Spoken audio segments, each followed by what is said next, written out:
Nos próximos minutos você ouvirá um podcast do conto Entre Santos, de Machado de Assis. Aproveite! Quando eu era capelão de São Francisco de Paula, aconteceu uma aventura extraordinária. Morava ao pé da igreja e recolhi-me tarde uma noite. Nunca me recolhi tarde que não fosse ver primeiro se as portas do templo estavam bem fechadas. Achei-as bem fechadas, mas não briguei luz por debaixo delas. Corri assustado à procura da ronda, não a achei. Tornei atrás e fiquei no adro, sem saber o que fizesse. A luz, sem ser muito intensa, era o demais para ladrões. Além disso, notei que era fixa e igual, não mudava de um lado para o outro, como seria a das velas ou lanternas de pessoas que estivessem roubando. O mistério arrastou-me. Fui à casa buscar as chaves da sacristia. Benzi-me primeiro, abri a porta e entrei. O corredor estava escuro. Levava comigo uma lanterna e caminhava devagarzinho, calando mais que podia o rumor dos sapatos. A primeira e a segunda porta, que comunicavam com a igreja, estavam fechadas, mas via-se luz, e porventura mais intensa que do lado da rua. Fui andando até que dei com a terceira porta aberta. Pus um canto à lanterna com o meu lenço por cima para que não vissem de dentro, e aproximei a espiar o que era. Detive-me logo. Com efeito, só então adverti que viera inteiramente desarmado e ia correr grande risco aparecendo na igreja sem mais defesa que as duas mãos. Correram ainda alguns minutos. Na igreja a luz era a mesma, igual e geral, e de uma cor de leite que não tinha a luz das velas.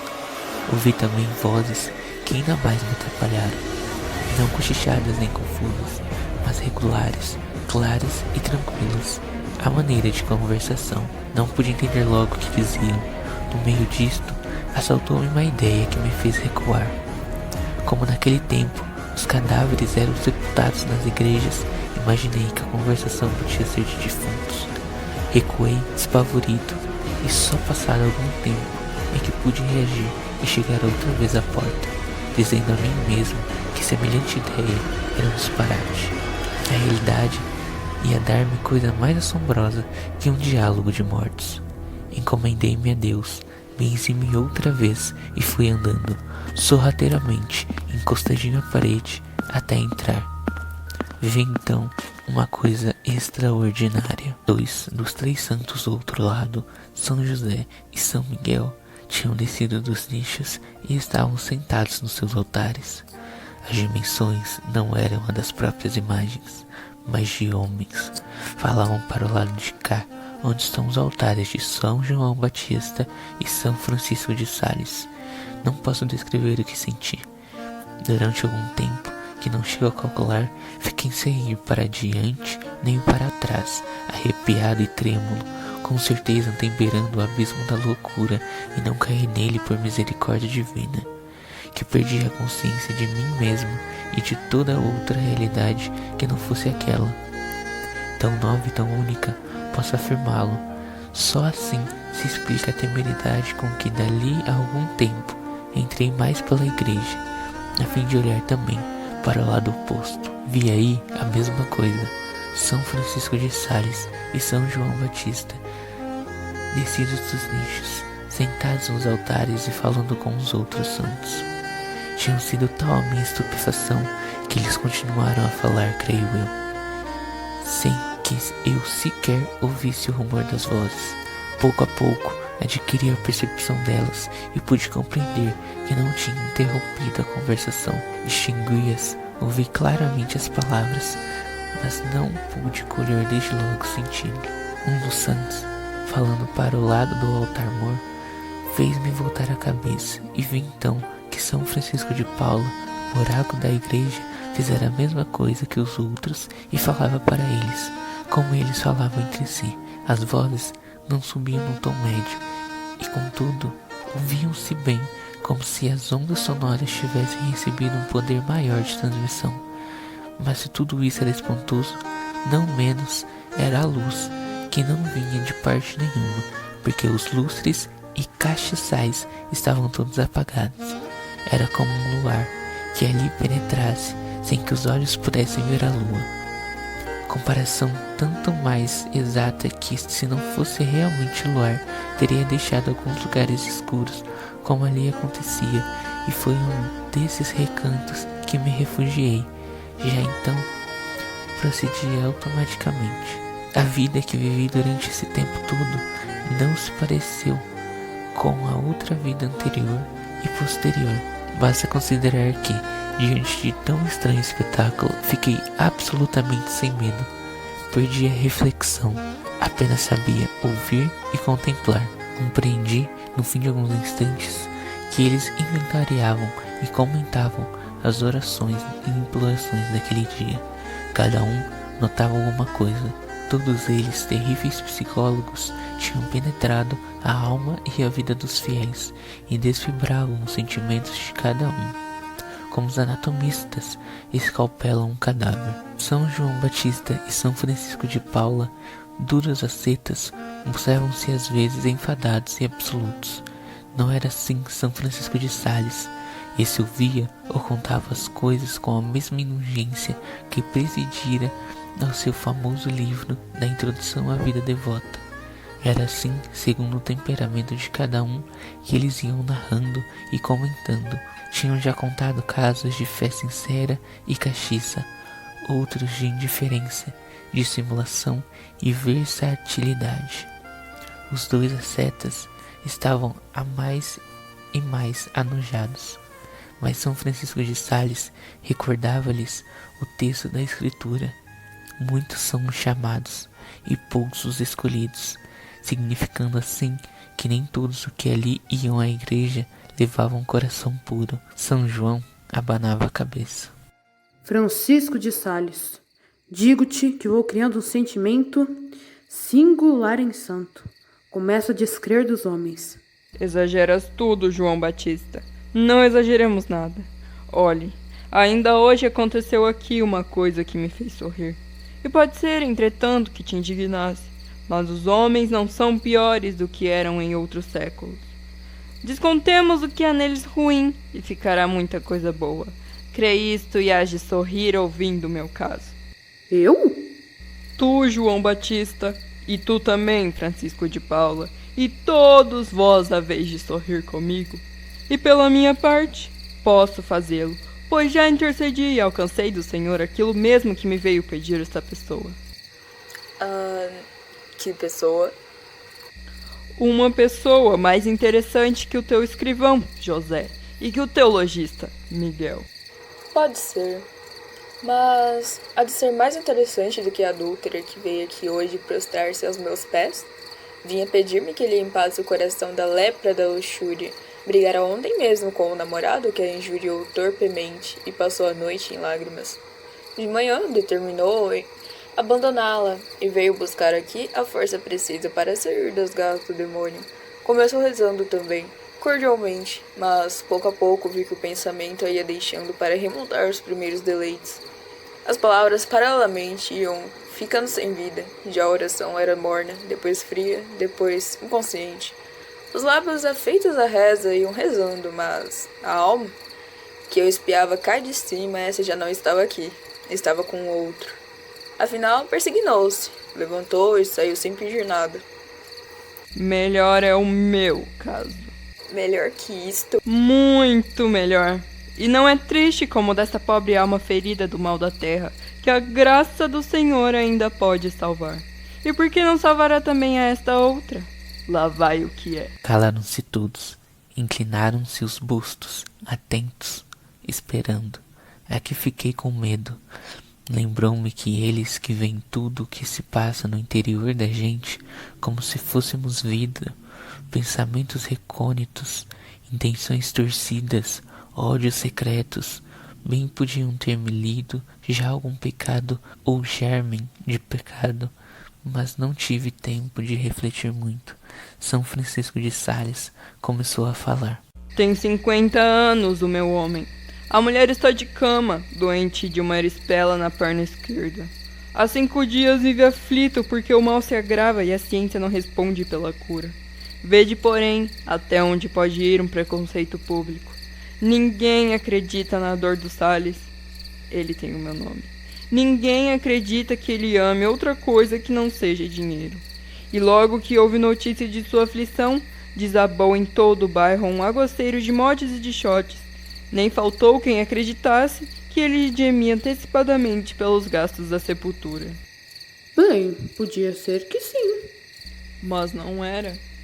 Que ele é usuário e avaro não o nego. Usuário como a vida e avaro como a morte. Ninguém extraiu nunca tão implacavelmente da algibeira dos outros o ouro, a prata, o papel e o cobre.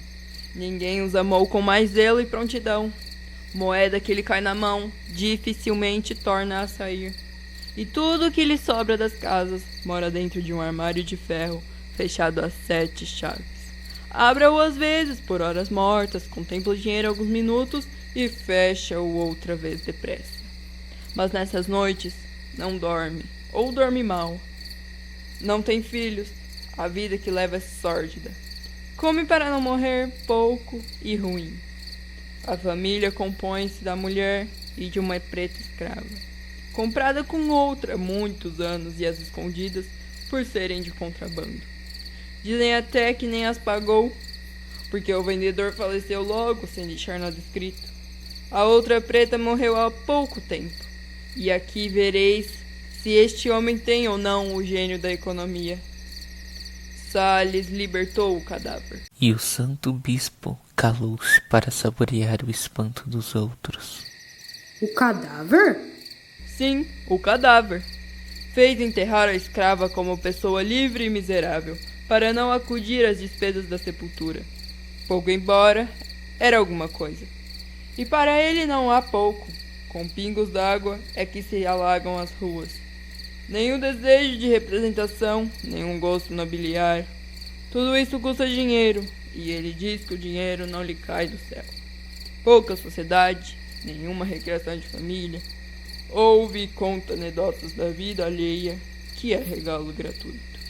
Compreende-se a incredulidade pública. Não digo que não, porque o mundo não vai além da superfície das coisas.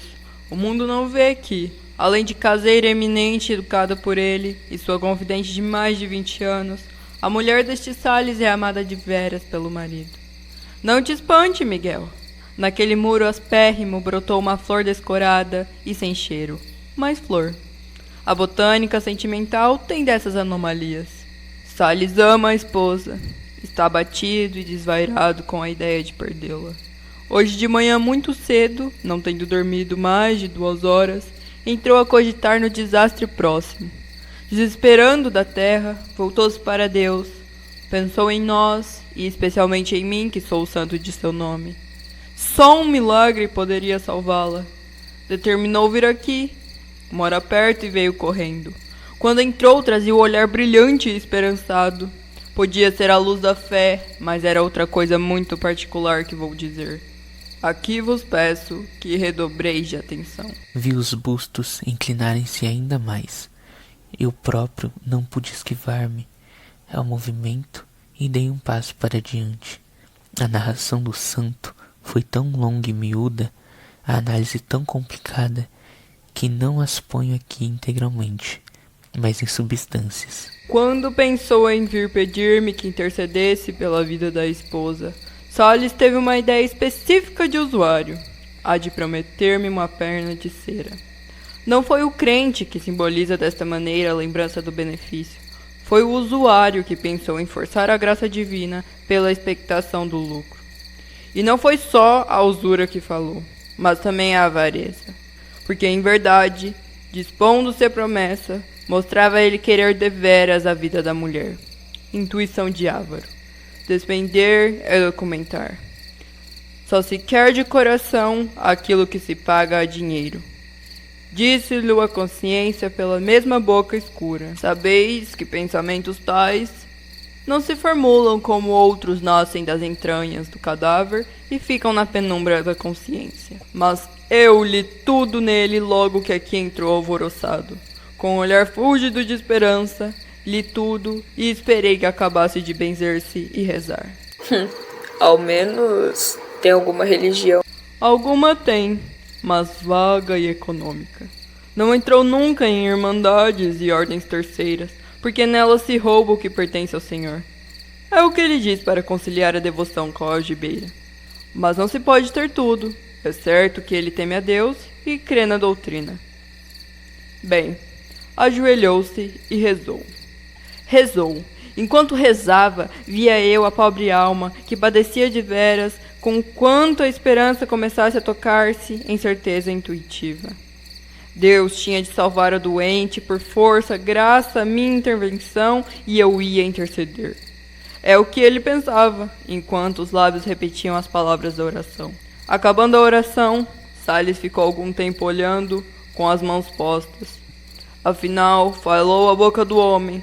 Falou para confessar a dor, para jurar que nenhuma outra mão, além da do Senhor, podia atalhar o golpe. A mulher ia morrer, ia morrer, ia morrer, e repetia a palavra, sem sair dela. A mulher ia morrer. Não passava adiante, prestes a formular o pedido, e a promessa não achava as palavras idôneas, nem aproximativas, nem sequer dúbias. Não achava nada. Tão longo era o descostume de dar alguma coisa. Afinal saiu o pedido. A mulher ia morrer. Ele rogava-me que a salvasse, que pedisse por ela ao Senhor. A promessa, porém, é que não acabava de sair. No momento em que a boca ia articular a primeira palavra, a garra de avareza mordia-lhe as entranhas e não deixava sair nada. Que a salvasse, que intercedesse por ela. No ar, diante dos olhos, recortava-se-lhe a perna de cera, e logo a moeda que ela havia de custar. A perna desapareceu, mas ficou a moeda, redonda, luzida, amarela, ouro puro, completamente ouro, melhor que os dos castiçais do meu altar, apenas dourados. Para onde quer que virasse os olhos, via a moeda, girando, girando, girando.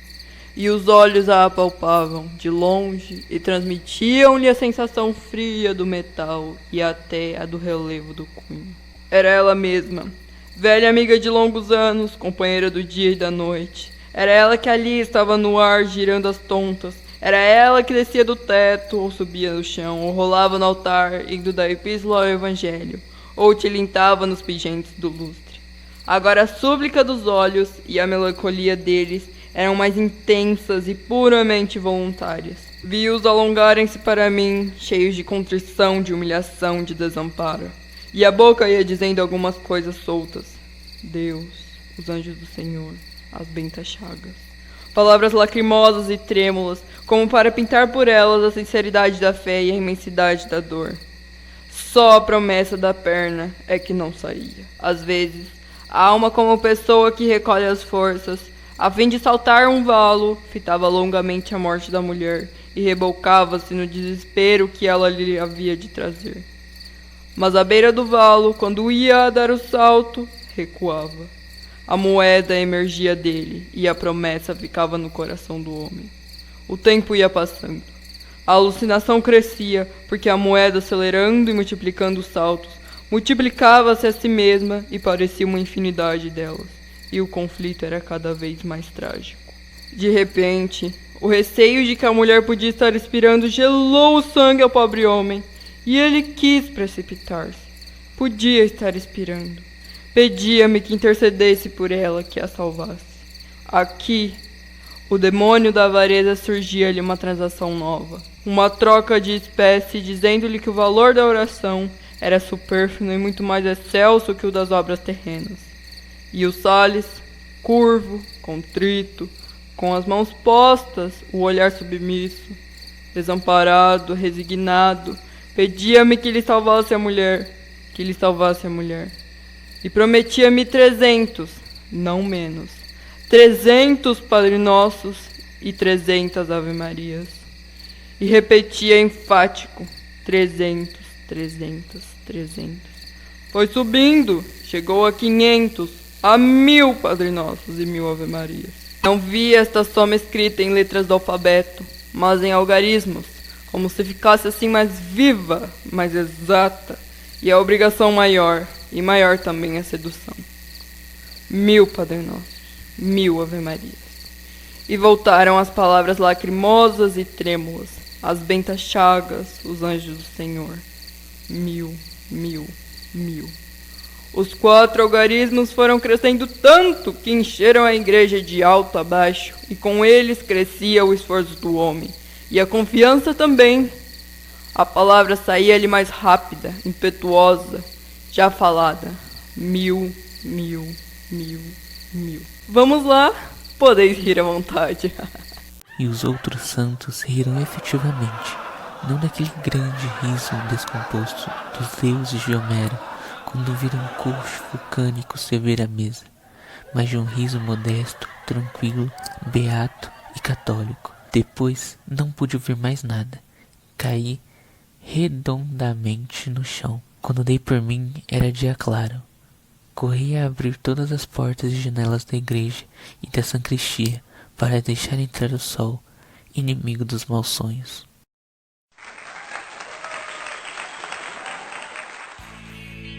Créditos. Produzido por Segundo M.A.A., Ana Isabelle, Bárbara Vitória, Giovanno Bellino, Gustavo Riveros, Larissa Pessoa e Nicole Fernandes.